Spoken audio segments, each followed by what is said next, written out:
You're listening to the Classic Gamers Guild podcast.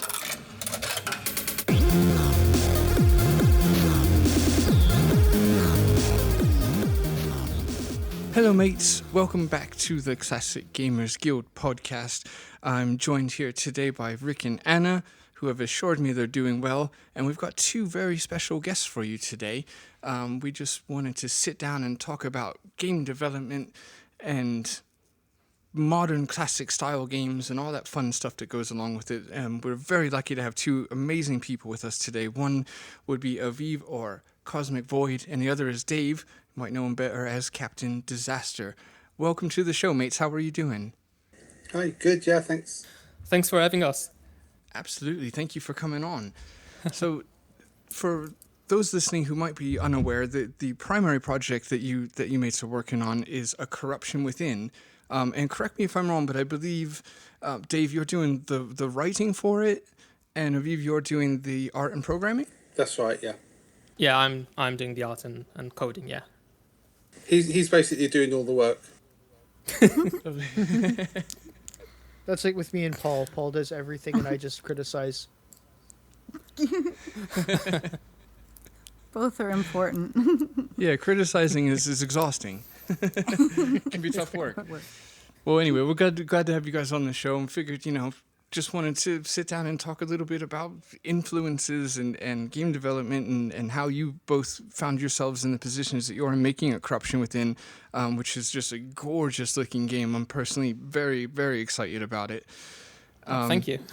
Of course, yeah. I figured we could talk maybe a little bit about your past history, some of the other games that you've worked on up until this point, and yeah, kind of go from there. So I guess to start, being a responsible host, instead of saying, here's a question, both of you answer, so that way you both are guaranteed to talk over each other and things like that. I'll try and organize it better. So I'll say we'll start with Aviv. What was your main influence as far as gaming is concerned? What's the reason you are making games today?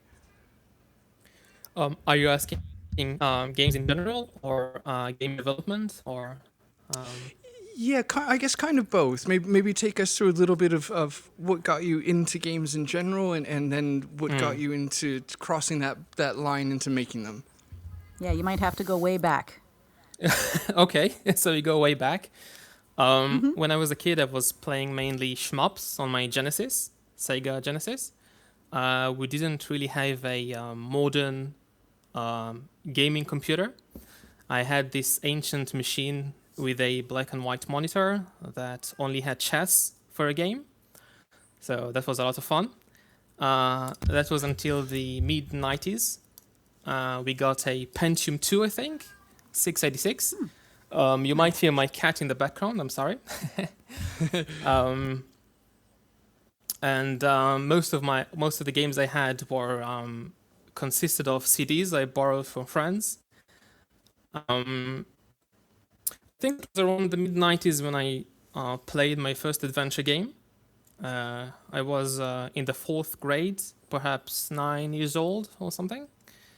I vividly remember one very particular English class. I was asked to read a piece of text out loud. My pronunciation was absolutely awful. I couldn't pronounce TH, for example, so thin was tin, the was D, etc.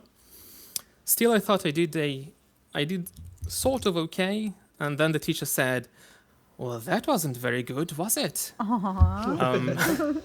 So I can't remember whose idea was it, my mother's or mine, that I should take some private lessons. And so I did. And the teacher was a very nice lady, a neighbor of ours. And I think it was I was in the 3rd lesson. Her niece had just left when I arrived. And she had installed a video game on my teacher's computer. And I remember being so excited about the beautiful cartoonish graphics. And, clicking around, moving the character about the screen, even though I had no idea what the story was about. And that game was Day of the Tentacle. Needless to say, needless to say, we played the heck out of it and that lesson, and done very little in terms of, let's say, grammar practice. So that's one of my first memories of playing a computer game. With regards to game development, we have to go to 2019. I was replaying some of my favorite adventure games that, incidentally enough, were games made using the AGI engine. Ancient game from the 80s. Now, I don't know for certain why in particular those are my favorite. Perhaps it's nostalgia, or the fact that I was and still am so enamored with the art style.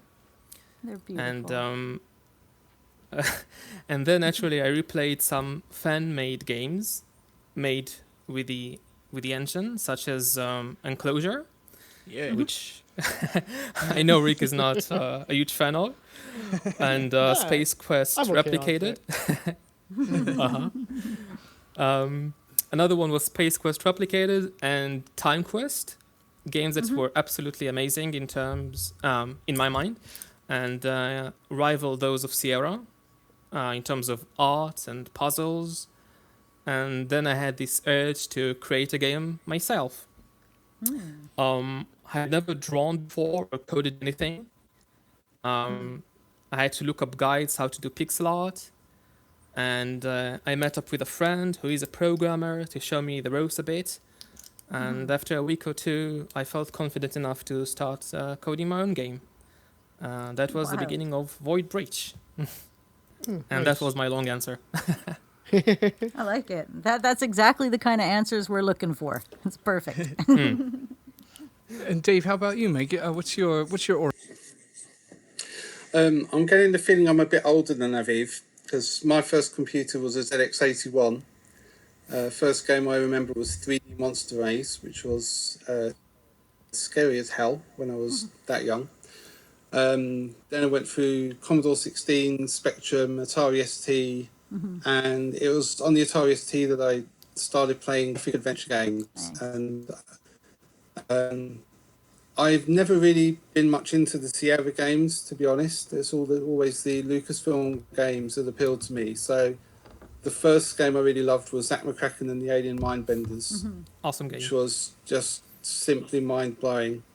And it took us 2 years to complete. And when we completed it, it was like, we don't need to play it anymore. What is the purpose of life from this point? But anyway, fortunately, they'd made some other games, so that was good.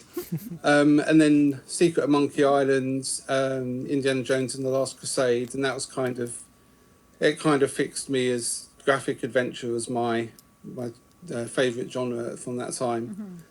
And later on, I discovered AGS, the Adventure Game Studio. The first game made for that I played was Rob Blank, Better Days of a Defender of the Universe. Yeah. Started playing a lot of their games. It took years, to be honest, but then I started getting involved with the community and the forum a little bit. Then I helped out with 1 or 2 games, and then it just mushroomed from there. Until eventually I spent 6 years with a fantastic guy in the States who goes by the online handle of the Bit Priest, making Captain Disaster, In Death Has a Million Stomping Boots. Met Aviv on Twitter more or less by chance. He just happened to mention a very vague idea for a game, and that's kind of the origin of the working together on The Corruption Within. I've got to say, I'm surprised to hear that you weren't necessarily, a huge Sierra fan, because Captain Disaster captures the spirit of, say, Space Quest really well. The humor, it's kind of it's light and breezy in a good way, but it's I don't know, it really captures the style, the vibe of Space Quest. I mean, that's purely coincidental, I think. I guess my main influences for that game were really Red Dwarf and Hitchhiker's Guide. Right. Nice. I did try playing a Space Quest game once, and I think it was the 4th game, and I was really excited to try it. And on the first screen, this robot just killed me within 5 seconds. And after about 10 goes, I thought, this isn't fun. I'm not having fun here, so I never played it again.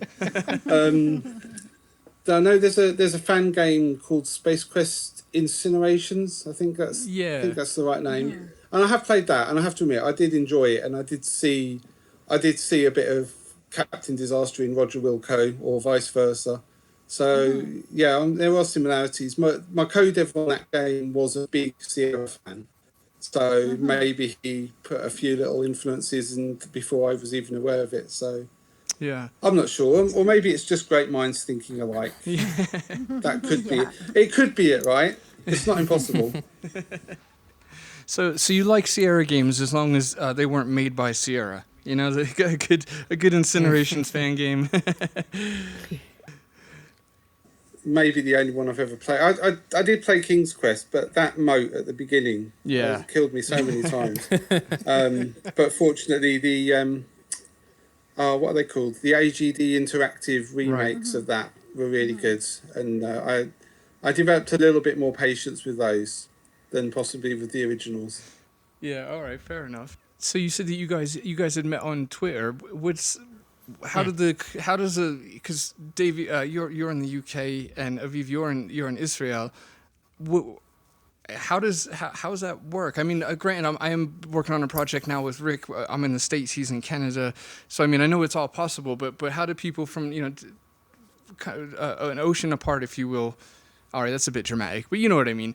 How did you guys come together and decide on the genre, the story, everything about Corruption Within? So as I said, I started working on Void Breach in 2019, which is when I started using Twitter, and I think Dave was one of the first people to follow, and we talked about indie game development and our experiences, and I can't quite remember how, but the idea of maybe trying something together just cropped up eventually. That was a thing. Early 2020, just after the release of Void Breach, maybe.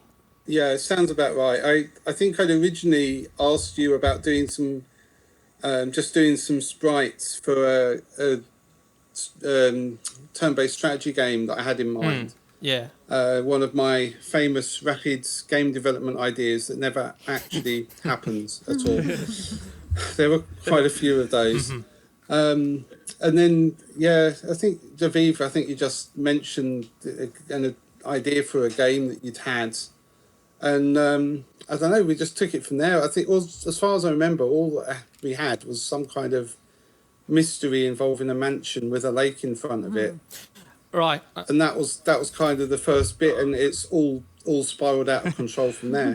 I remember looking for inspiration, and I came upon this. I don't know, but I came upon a game book. Have you heard of those?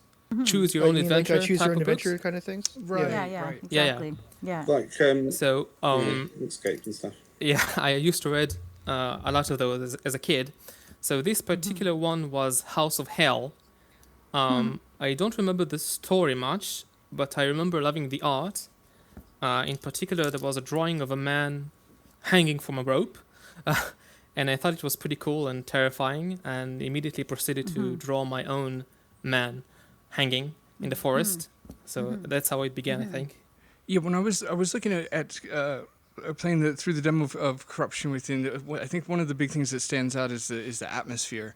It's got a lovely it's very alive. It feels like it's like alive and breathing. There's the color palettes that Aviv uses. I'm just enamored with. Your artwork is very, very inspiring, mate.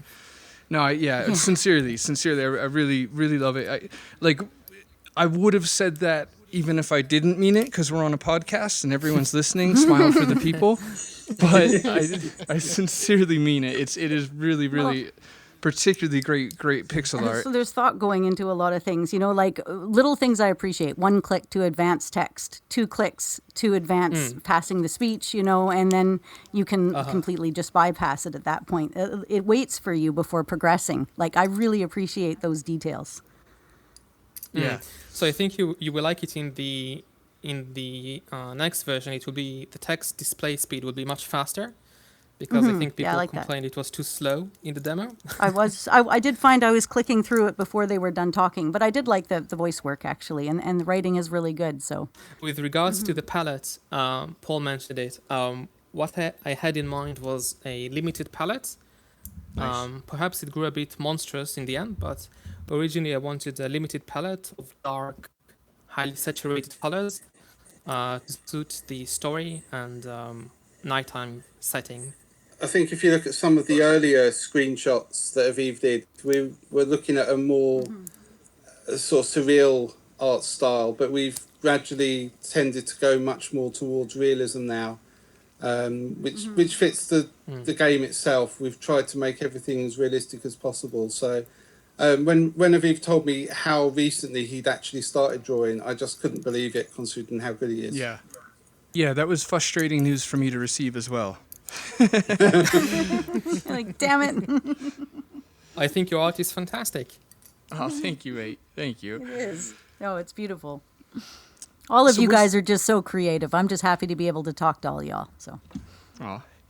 I don't create anything. I tear Paul's work down. That takes creativity too. It's all a part of the process. Destruction. It's creative as an arsonist, yeah.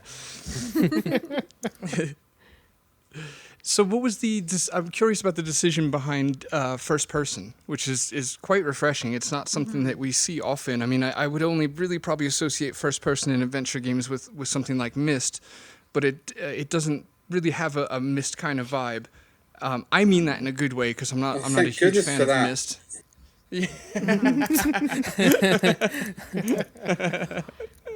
I think the inspiration for this came from Manhunter. Two games made by Sierra, again in the late 80s. Beautiful art style, first person, and that way you can avoid animating a character walking about. Well played. And so how much of the process, Dave, you're doing the writing for it, mate. Is it, how much of the game are you kind of directing art-wise? Like, do you just let Aviv do what he's going to do and go with it? Or do you guys kind of talk over scenes? How's that work? I mean, mainly I just let Aviv go with it, because he's the artist and he knows what he's doing. He'll occasionally ask me what I think, or ask for ideas. But I think the artistic interpretation of the game is pretty much all Aviv's. Apart from when I've given him specific inventory items or items on the screen, for instance, he obviously needs to then draw those. And I noticed you guys, you're not, I believe in a private off-air conversation, Aviva told me that you're not using AGS, and Dave, that's kind of been your cornerstone. So how did that come about, switching engines? Well, it was either I do the coding or we don't use AGS. So couldn't use that. I mean, everything about this game is kind of the polar opposite of what I normally do. It's first person. It's a very sort of serious, moody game. I'm so much more comfortable with third person. Obviously, a lot of comedy in my games. So I had to change my entire mindset in terms of how I look at game design to do this, which was a good challenge. But yeah, looking at it now, I don't think this type of game would really work in third person. I can't really put my finger on why. But there's something about the immediacy of you being the player character looking through the character's eyes that I don't think a third-person game could really capture the mood for this game. Yeah, there is a certain level of immersion, I guess you could say, with first person, where you know, instead of you're the avatar, you're in the game. You kind of bypass the avatar. We kind of played a game like that in our Halloween group too, the Blackstone Chronicles game, the one that I wanted you guys to play, and at least you played, Paul. But it's the same. It's kind of the click, and you don't get to see yourself. You're just watching things happen on the screen, and it does definitely give you that sense of immersion for sure. Yeah, absolutely. And I guess I'll take a step back timeline-wise to Void Breach, because I did want to touch on that a little bit, because I love that game. It's one thanks. of those moments where, of course, it's one of those cool moments where when I met you and I was like, oh God, he's such a lovely guy, and I was like, Void Breach, okay, I need to go support him. Let's go buy it. And I jumped into my Steam library and it was already there. I was like, oh right, cool. I'm not. I had already purchased it like a good boy, which I do tend to do. Anything that looks any pixel art adventure game I'm going to buy basically, but especially if it's got an AGI kind of aesthetic. So I was just wondering if you could just tell the listeners a little bit about Void Breach, if they haven't heard about it, kind of introduce them to the idea of it. Sure, it's a 2D adventure game that tries to capture the style of 80s Sierra adventure games. So the art is very blocky, 16 colors mostly, because at the time it wasn't obvious to me that if you choose a certain palette you have to stick to it. So every now and then I picked colors outside of the palette. It's heavily inspired by Clearly. games made by Sierra of the time. Some of the art is inspired again by Manhunter. Like you have all these colorful trees, yellow and green and purple. So that's definitely Manhunter. It's about a scientist who's looking for his daughter, who disappeared in an accident. So it's a bit sci-fi, a bit fantasy, a bit quirky. And it was the first game we made. It was a joy to do. Yeah, it's a beautiful game. To those listening, go check it out. You can find it on Steam. It's a gorgeous game. Thank you. Anybody that likes AGI. Yeah, that definitely gives me that whole King's Quest 1 Gold Rush kind of a feel going to it. And Captain Disaster Day on your side, that's another lovely game. I was introduced by Troels did a playthrough video. I mean, Troels. I don't know how to say it, but I know who you mean. yeah, Space Quest historian. There we go. But yeah, I was enamored with that game.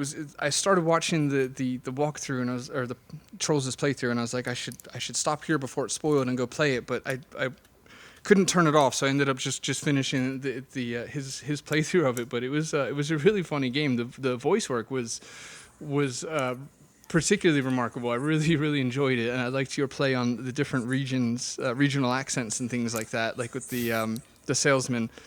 And I particularly really enjoyed the remarkable voice acting work on that, doing the different regions of the UK and things like that. Did you do any or all of the voice acting?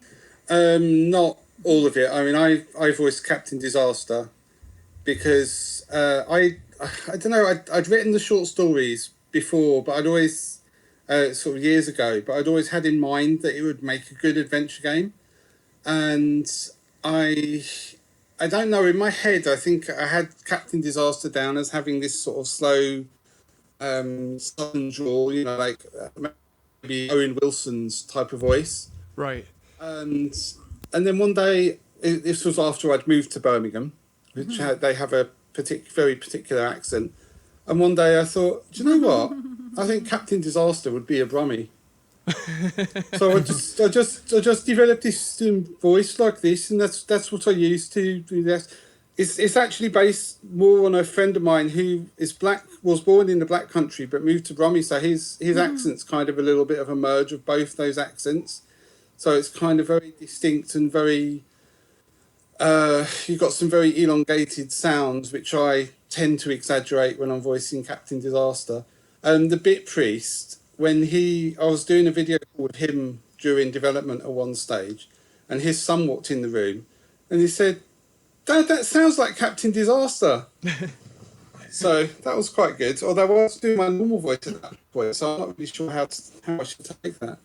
I actually got someone at work to do the Speeder saleswoman who eventually turns to a Brummie accent. Yeah.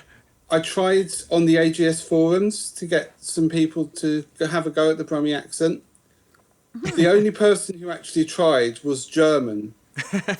And I have no idea what it was that she did, but she had a go, which was good. But I thought, no, I've got to have a natural Brummie for this because it's just completely mental. having a heavy German accent, trying to sound Brummy when she didn't actually know what Brummy sounded like. So we had loads of fun. The Bit Priest did the General, whose voicing I really love.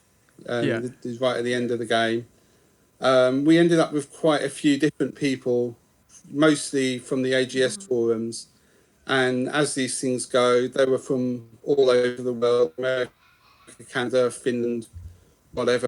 We just ended up with probably about a dozen different voice actors. But I think I did about 4 or 5 different characters in that game. It was a lot of fun voicing for that. Although when I did the Talking Pizza, I'd written this line, and I must have done about 100 takes, because it was do you mean the calciferous formation of? And I was trying to do it with this really dodgy Sicilian accent. So it reminded me of what Harrison Ford said about George Lucas. Like, you can write it, but can you actually say it? And unfortunately for me, I'd both written it and found I couldn't say it. But I decided to persevere rather than rewrite it. And I'm hoping that no one will actually notice in the game. And yeah, people should buy it, definitely. If you haven't bought it, you should definitely buy it. At least 100 copies each. Yeah. So I was curious if, since you guys kind of are coming from slightly different backgrounds. I mean, you're both coming from backgrounds of adventure games, which is niche enough to not have to subdivide it into any more, segregation or whatever. But considering, Aviv, you've got a lot of influence, it sounds like, from Manhunter and from things on the Sierra side, and Dave, you from the Lucas side. If you guys could make each other play a game to better understand what you love in adventure games, what would you make each other play? Do you want to go first, Dave? Is this because you can't think of one? Well, I can think of plenty of Sierra games. I think if it was one game, and I won't pick Day of the Tentacle because Aviv said he's already played that, probably would go for Curse of Monkey Island. Curse. Is this the first one? Yeah, The third one. Mm-hmm. Oh, the third. I never played that one. Yeah, I mean, I know a lot of people love the second game. I don't know why. I just never quite got on with it as much as the other ones. But the third, with the cartoony graphics and even though it has a verb coin, which I really hate verb coins, but despite that, just, I don't know, the humour and the puzzles, just, to me, that's my favourite Monkey Island game. And I think, yeah, if I was to make Aviv play one game, it'd probably be that one. I had way more fun with that game than I expected to, so I agree with your choice then. Oh, thank you. I'll have to say anything Sierra, really, because I love the game so much. But in particular, Yes, maybe... more people need to play Sierra. Oh, indeed, definitely. But in particular, maybe the Space Quest games. Yes. 1, 2, 3. I think the second one is my favorite. The puzzles are absolutely brilliant. They are merciless but brilliant. And the art is gorgeous. And the jungle of Labion is beautiful. It's a great place to explore. So perhaps Space Quest 2 would be my pick. Or Space Quest 5, one or the other. I always really feel like I should play a Space Quest game because people constantly compare Captain Disaster to Space Quest. So yeah, eventually one day I will do it. But you can't die in Captain Disaster. Yeah, with Space Quest, the difficulty is picking which one to recommend, because I really sincerely love all 6 of them. Yeah, 2's a good choice. I guess I fall back on 3 or 5. Depends on how much, I guess, the person can palette a text parser. So, Dave, with your influences being LucasArts based, do you have any like nostalgia, or had you played any text parser games when you were younger? Back on the C16, which is more years ago than I care to remember, I do remember one called Williamsburg Adventure, which we never completed, and it was actually an EEPROM cartridge plug-in rather than a tape. And all I really remember is if you bought the dinner, it said that hit the spot. And that's really my main memory of that, which is really bad. I did try playing some of the magnetic scroll games on the Atari ST because obviously the big players in text adventures at the time were Infocom and Magnetic Scrolls. Right. I don't know. I just couldn't really get into them. I suppose back in those days, the text parsers was not really that complex, and you got a lot of syntax errors as your response, or I can't do that. That isn't here, or something. So I never truly loved the text adventure, to be honest. Right. No, fair enough. Because I've kind of been wondering, is it possible to love text parser games if you don't have nostalgia for them? Yeah, good question. So far, the evidence doesn't seem to be. For me, it was the other way around. I first played point-and-click adventure games, and much later parser games because I didn't know them at the time. And when I did, it was strange at first, but amazing later. Not just because you could practice English that way, which was a bonus, but because it allows you a more immediate, I think, access to the world, which point and click doesn't quite afford, maybe. Yeah, you're kind of locked into each area. And I guess, okay, so point and click might be good for hearing speech, and then parser games might be good for practicing typing and, context and all that other stuff. So I guess to be well-rounded, you really do need Sierra and LucasArts all in. So, Aviv, I was wondering, what engine are you using for Corruption Within? I'm using Game Maker Studio 2 because I thought it would be easy enough to learn how to code with it, and usually it's the case. So you learned how to, I don't have experience with Game Maker. I was tempted to use it because it's so polished. It's got like a really nice user interface and things like that. But I've never actually used it before. Have you used any other engines, or is that the only one you've ever worked on? That's the only one I ever worked on. Originally, I wanted to work with the engine because you don't have to code in Game Maker, but right away I realized that to do more complex things, then you really have to do code. It's funny that that's how they get you in, I guess. They're like, yeah, don't worry, you don't have to code, and then you kind of you get into it and quickly realize like, all right. But then if you want to do like kind of like a trial, if you want to do like pathfinding for the character, so in Void Bridge you have a character that have to walk around the screen and avoid obstacles, right? So for this you do need code. I don't know how to do it without code. I did consider AGS. Because it does do certain things that Game Maker, it does come with certain features that Game Maker doesn't. So, for example, in AGS, you do have a built-in save system. Is that correct? Right. Yes. Yeah. Yeah. So in Game Maker, for example, I have to code it from scratch, and it was a bit of a headache. Yeah, because save games can easily get corrupted. Yeah. With AGS, you have the problem that if you have a saved game, and then you update the build and you put anything new in the build, any new ints, files, balls, or whatever, then you won't be able to use the old save game. So compatibility between versions on AGS is an absolute nightmare. So you may actually find that you have less of a nightmare coding your own system. Because if you ever have to make any changes to the game, you shouldn't break the save games that exist already. Oh, right. So that's one thing I don't have to worry about breaking my own save games. Yeah. Well, I hope not.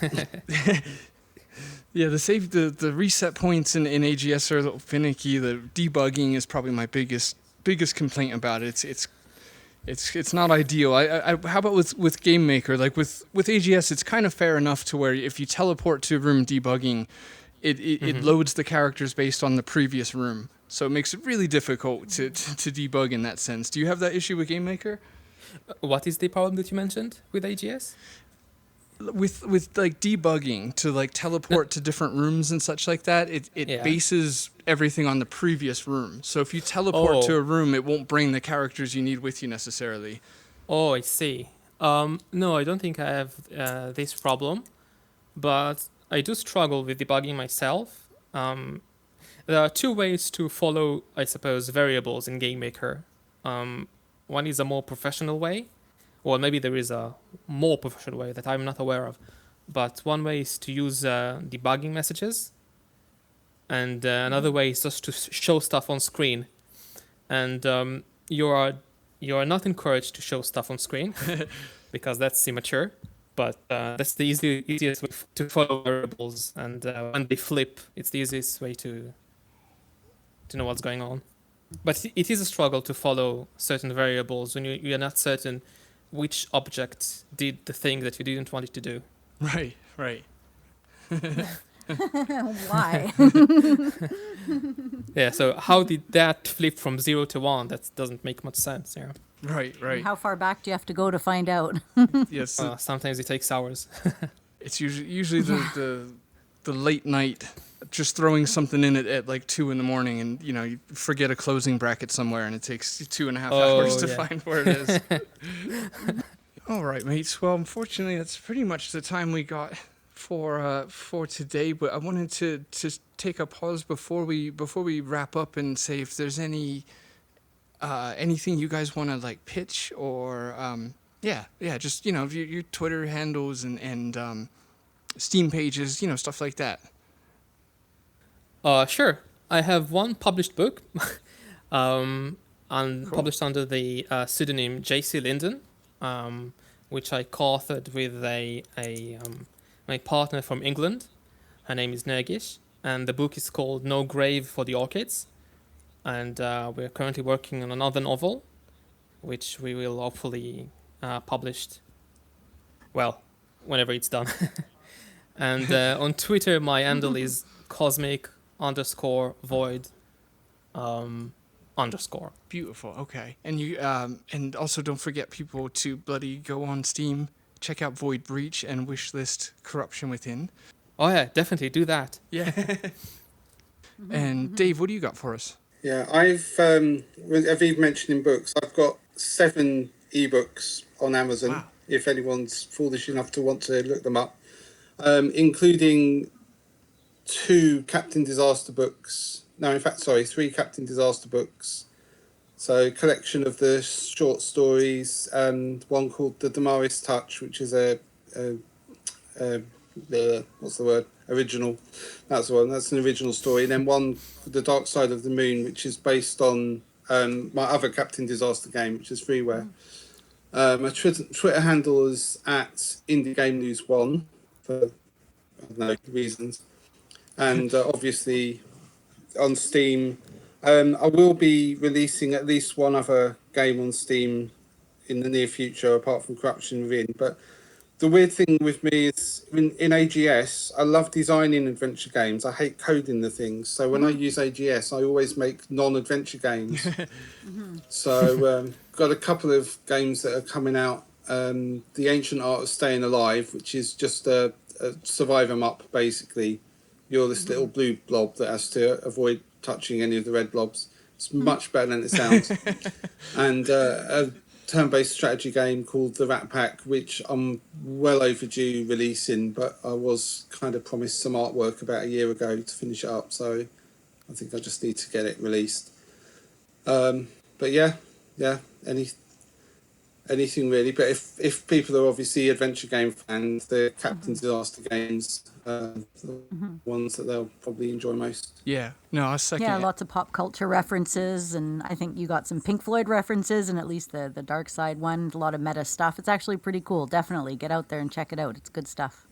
Thank you. And The Dark Side of the Moon is free, so I did the graphics myself, and once you play it, you will very quickly realise why I always get someone else to do my graphics now. But don't let it put you off. It's a fun game anyway. I voiced all 5 characters in that, so that was fun. Oh. I tried to do a version of Herman Toothrot from Monkey Island, who only appears right at the end of the game, and I'm still waiting to see if anyone thinks that was any good or not. I don't know if that means no one's completed the game or no one noticed or. All right, we've got your Twitter handle, so we're expecting feedback. Whoever's gotten there, let them know how it landed. Yeah, that's awesome. Yeah, definitely check out Captain Disaster, because if you love Space Quest, you're gonna like it, and if you don't know Space Quest too well, you're probably still gonna like it, because it's it's not necessarily a fruit from that tree or wherever. But yeah, it's a really good time. It's a really fun game. So yeah, guys, go check that out. And well, thank you very much for being here with us, mates. We really appreciate it. Thank you for having us. It was a real joy. Thank you. Yeah, no, mutual. It was absolutely lovely. And to the listeners, we're coming from Canada, the States, Israel, and the UK. It's a new record for us. That's it's right. pretty cool. Bringing it to you. all on my baud modem here. It's just barely.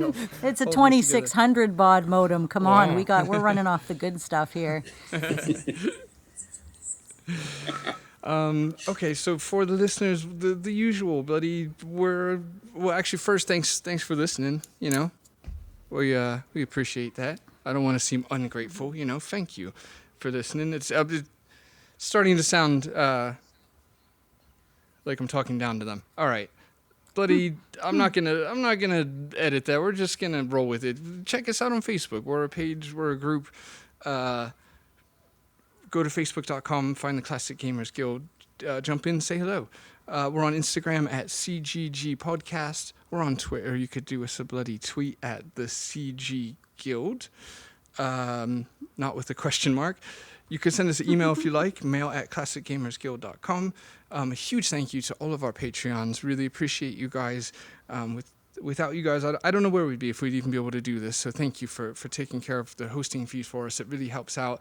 And a very extra special thanks to those in said tier. That would be Jay Holmes and Mark Fillion. Jay, you're bloody amazing. Thank you for all your support. And to Mark as well, of course, please check out his game, Chinatown Detective Agency, on Steam. While you're there, make sure you look at Void Breach, Wishlist Corruption Within. Check out Captain Disaster. I told you got a lot of homework to do.